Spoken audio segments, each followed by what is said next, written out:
Ho ho ho and all that other good stuff. Merry Christmas, every pony. Well, at time recording, it's almost Christmas, so might as well see what Santa got us for Christmas this year. So let's check under the tree. Yeah, the tree is a little bit smaller this year, but hey, we gotta make compromises somewhere. We're in Tokyo after all. Alright, so we got ourselves a Pokemon tote bag. But the tote bag isn't the interesting part, it's what's in the side of the tote bag that matters, and that's the Sega Astro City Mini. So what's inside the Astro City Mini? 37 arcade classics, high quality emulation done by M2, real high quality arcade parts, high quality screen, Jeffrey freaking McWild, and more. So the Astro City Mini was announced earlier this year for Sega's 60th anniversary, and a lot of people, a lot of old school Sega fans have been excited for this thing, as a lot of these games, it's their first time coming to any kind of home platform. But before we look at the games themselves, let's take a look at the hardware really quick. So here's a look at the Astro City Mini with my hands on it. I got some big hands, and it feels pretty good. The buttons feel really nice and green, like a proper Astro City arcade. Here's a look at the back. HDMI to USB ports, and an audio jack and a power cable. USB-A, I believe. Here's the control pad I bought. Feels pretty good, not quite as good as the Genesis pad, but feels nice.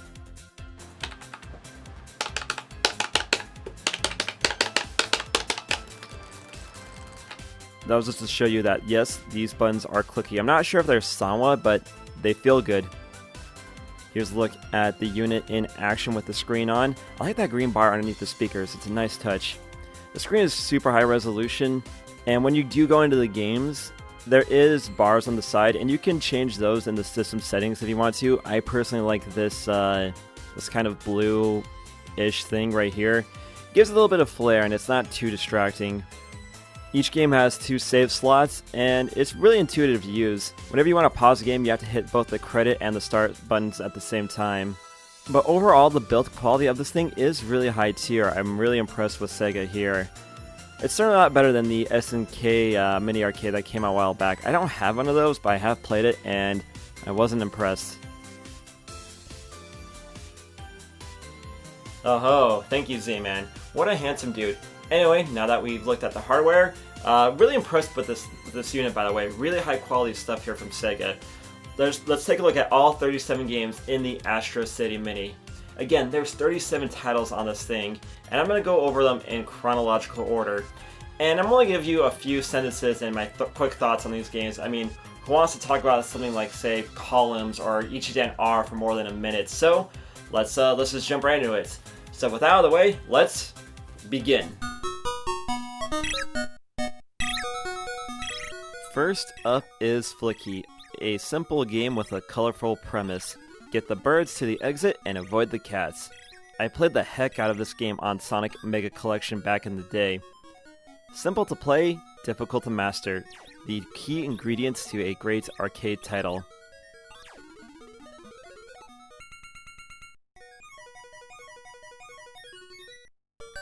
Next up is Sega Ninja, or Ninja Princess, as it says on the title screen. It's basically Akari Warriors, but you're a cute ninja girl this time. It's fun, but insanely challenging. It's a game that keeps motivating you to go forward and see how far you can get. Ninja Princess should get a remake, preferably one made by Team Ninja. That would be tits. Quite literally. My Hero, the first of a few questionable choices on the Astro City Mini. It's an early brawler in the style of Kung Fu or Urban Champion. It isn't bad, but it has one fatal flaw. You die in one hit. Dying in one hit is common in a lot of arcade titles, but in My Hero, it just makes the game a giant headache. You go back somewhat far after dying, and these bastards are relentless. How much of a jabroni is this fool if he can't take a single punch? And really, how important is this chick if they gotta send wave after wave after wave after one guy who can't even take a single hit? Every time I play this title, I get a little bit farther, but dying in one hit really kills this game. Sorry, Bae, I hope you enjoy your new home with your captors. Space Harrier, an arcade classic. One of the games that put Sega and Yu Suzuki on the map. Space Harrier is for sure a classic, and is just about on every game system these days, but we always love seeing it on other systems. Can't go wrong with more Space Harrier. I got some gaming coasters, by the way. I got Mario Kart, I got the really crappy port of Final Fantasy Crystal Chronicles, and I got Space Harrier. I want one of those one-eyed woolly mammoth things. Those things are pretty baller. A classic shooter, Fantasy Zone. I hate that name. Sounds like a strip club. Whatever. Fantasy Zone is the game that never gets old. Don't be fooled. Behind the bright colors and energetic music lies one hell of an arcade challenge. This is also a good time to note that a lot of these games don't have a rapid fire feature built into the game. So instead of mashing the buttons like a Neanderthal, the Astro City Mini maps one of the other buttons to rapid fire. Trust me, this extra button makes some of these games way easier to play. Some say rapid fire is cheating.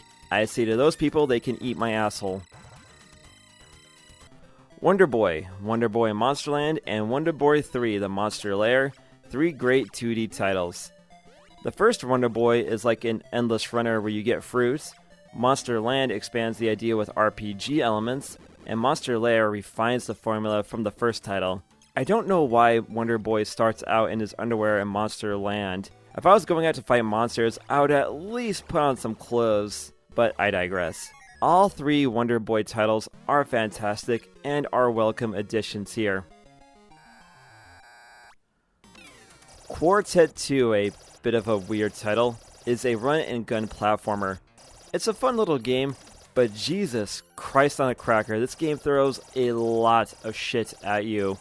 You do have a fair amount of health, but good luck keeping it with all the shit coming at you. It's pretty fun. Another questionable choice on the Astro City Mini is Alex Kidd and the Lost Stars. Much like My Hero, I do want to like this game, but it is annoying. There's just a ton of bad guys that come at you. You can get power-ups, but they don't last too long. And Alex Kidd has this annoying death yell whenever he dies. And he will die very, very, very often. You know what though? Screw Alex Kidd. He deserves to die if his opponents aren't much better than flying letters at him. Alien Syndrome is a fun overhead run-and-gun shooter that totally isn't ripping off Alien. It's just you, a gun, and a bunch of gummy worms between you and your friends. Never played this title until now, and I'm sad I've missed out on this game for so long.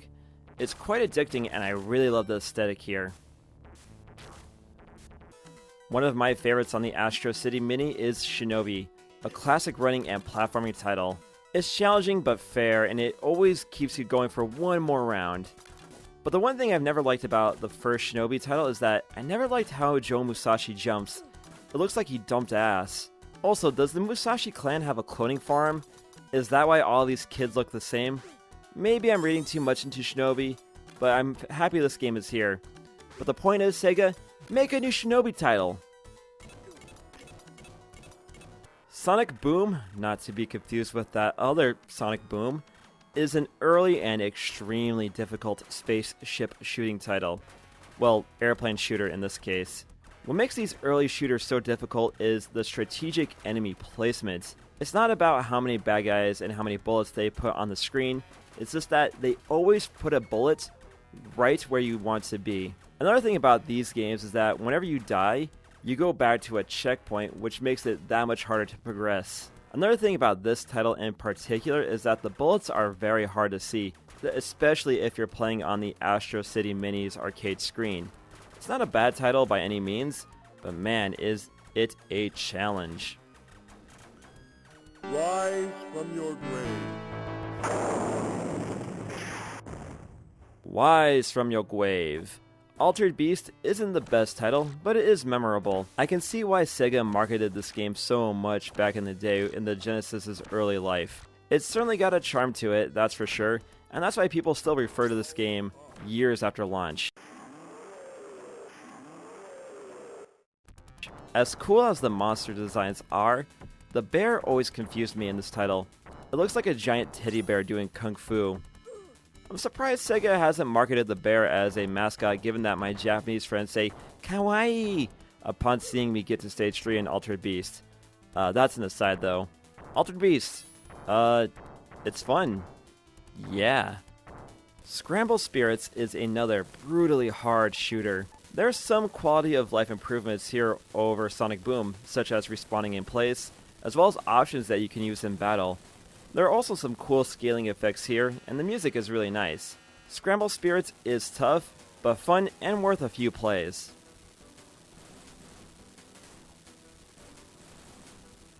Not going to lie, I've never been a fan of Gain Ground. It's an interesting idea, where you collect heroes and you use their powers to make it through the stages. It just moves a bit too slow for my taste. Plus, again, good luck seeing any of these sprites on the small screen. I think some people really enjoy this title, but for me, it's just not my kind of game. Crackdown is an overhead game where you place bombs to blow up places for some reason. I don't know why. One thing I dislike about this game is that the action takes place in only 1/4 of the screen. And on the mini small screen, ooh, forget it, Holmes. And much like Gain Ground, the game moves just a smidge too slow for my liking. Maybe others will like it, but for me, I'm good on this one. Golden Axe. What more can I say? It's Golden Axe. It's a classic. One of the best beat-em-ups of all time. The arcade version is really fun, and I enjoy playing it. You can never go wrong with a bit of Golden Axe in your life. Here's $1 million idea. Dragon's Dogma with a Golden Axe coat of paint on it. That would be dope. Really, I just want a sequel to this game. This game was so good. Cyber Police E-SWAT was a classic on the Genesis, and it's awesome to see the arcade version here. This title is a bit hard for me to play in 2020 given certain events that happened during 2020. Imagine giving police fucking power armor to officers in America. That seems like a very, very, very bad idea. Then again, these officers lose their armor in a few shots, so maybe police just suck no matter the medium. Never cheap out on your power armor, people. E-SWAT is solid. Nothing more to say there. Shadow Dancer is another Genesis classic that also had a different arcade version. Unlike Shinobi, this time your ninja has a doggo. And no, you cannot pet the murderous doggo. Shame. It's a well-made game, but I'm not fond of the one-hit deaths. Still, Shadow Dancer is a high-quality title, and it's fun comparing and contrasting the home version and the arcade versions. It's coming through footage of Shadow Dancer, and apparently in the Shadow Dancer universe, there's a Sega Airlines. Fuck United, I want to go on Sega Airlines. Alien Storm is probably my favorite brawler on the Astro City Mini. The pace is faster than Golden Axe or Arabian Fight, and the alien and horror themes are right up my alley. Plus, there's running stages and first-person segments that help break up the monotony. Easily one of my favorites on the system. I'm just gonna get these three out of the way. Columns 2, and Stack Columns. I hope you like your columns. I do like Columns as a series, but I prefer Tetris or Meteos to it. Much like any puzzle game, the Columns formula is simple but addicting. Of the 3 Columns games here, I like 2's Flash Columns mode the most. But still, why do we need 3 Columns games on here? And fuck Stack Columns. It's clear that Columns is just trying to ape Puyo Puyo with this title. Speaking of apes, I can't beat this monkey motherfucker. Bonanza Bros is an interesting stealth game where you're tasked with robbing people of their loot. I pretend that I'm looting the houses of Activision and Ubisoft executives because they are bastards. Fun game. I really like the art and character designs in this one. One of my personal highlights of the Astro City Mini is Thunder Force AC, basically the arcade version of Thunder Force 3. This is an awesome side-scrolling spaceship shooter with rockin' tunes, great power-ups, and intense speed. The level designs and presentations are top tier, what you would expect from a Technosoft title. The Thunder Force series is one of the best when it comes to side-scrolling spaceship shooters and is a must-play on the Mini. Radamobile is an interesting choice. This is the only racer on the Astro City Mini, and it's a welcome addition. It plays well with both the arcade stick and the gamepad. Radamobile starts out welcoming enough, but as soon as you get past the first level, this game cranks up the difficulty to 11. Did you know? This is Sonic's first appearance before his main game? Bet you haven't heard that one before. Yuck, yuck, yuck. Con is a series that I've always wanted to play, but it's always avoided availability. All the retro games were stuck in Japan, and they go for outrageous prices on auction sites. Thankfully, Sega got the rights to put Con on the Astro City Mini, and I'm happy to finally play this series. And it's really fun. Great challenge, great art, music, and great gameplay make Con one of the highlights on the Mini. The series is getting a revival in early 2021, and I am so in there, my dudes. And this is an aside, but do you think these guys look like mini Elsas? Or is Frozen just stuck in my brain? Arabian Fight is a welcome addition. It's a beat-em-up set in Arabia with magic spells and cool scaling effects.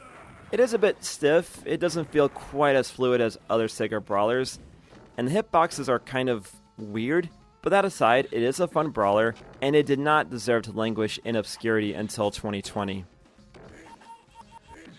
So here's an idea, Disney, if you decide to do a sequel to Aladdin for the live-action remake. Make it so that Aladdin and Jasmine and Will Smith as the genie are just going around Aqraba and just beating the crap out of everybody they see. That is $1 million idea. Golden Axe, The Revenge of Death Adder, is another heavy-hitting brawler. This is the first time this game has been ported to anything much like Arabian Fight, and this game is dope as heck.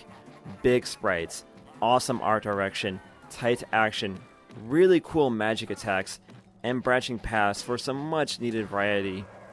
I said that Alien Storm is my favorite brawler on the Mini, but this is a close second, or at least on that same level. Regardless though, I do think it's a better made game than Alien Storm, and it's easily worth picking up the Mini for. Grab a friend and take it to Death Adder. Puyo Puyo and Puyo Puyo 2, two classics. The presentation and gameplay are great in both titles, but I will say that I found one a little bit easier than 2. Still, if you like your Puyo Puyo, you have two options here to enjoy. If you're curious, I did do a whole history lesson on Puyo Puyo, so go check that video out after this one is over. Dark Edge is a interesting fighting game. It's a 3D game but with 2D sprites. It isn't bad, but it's unrefined. Also, the character designs just suck.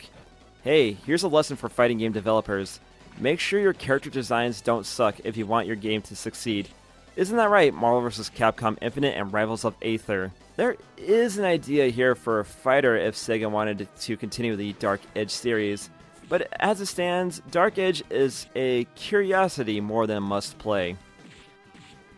Tant R and Ichidan R, I'm going to combine these titles because they're basically the same thing. They are WarioWare, little micro games. Simple to pick up and play, even with the language barrier. You shouldn't have any issue figuring out these two titles. They're fun in short spurts, but did we really need both of them? Speaking of WarioWare and micro games, hey Nintendo, when's WarioWare coming to the Switch? That should be pretty baller. I can't wait to fail those mini games because of Joy-Con drift. So it's come to this. We've come to the final game, the headlining game of the Astro City Mini. That game being Dotori-kun. You know what though? This game's actually pretty fun for a little testing game. Nah, I'm just playing. The real headliner of the Astro City Mini is Virtua Fighter.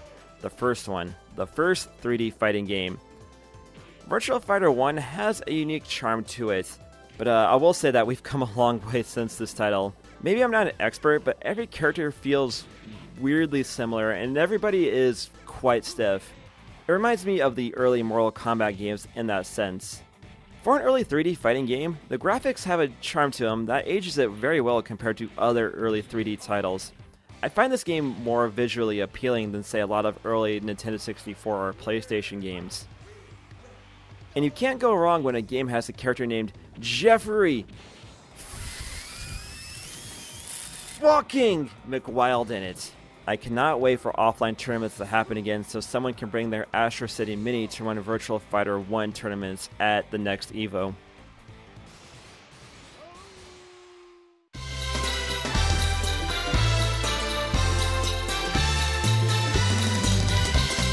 there's a review of the Astro City Mini. This thing is pretty boss. It's definitely a collector's item for sure, and that's why there's so many little doodads to go with it if you have the money for it. Do I recommend it for everybody?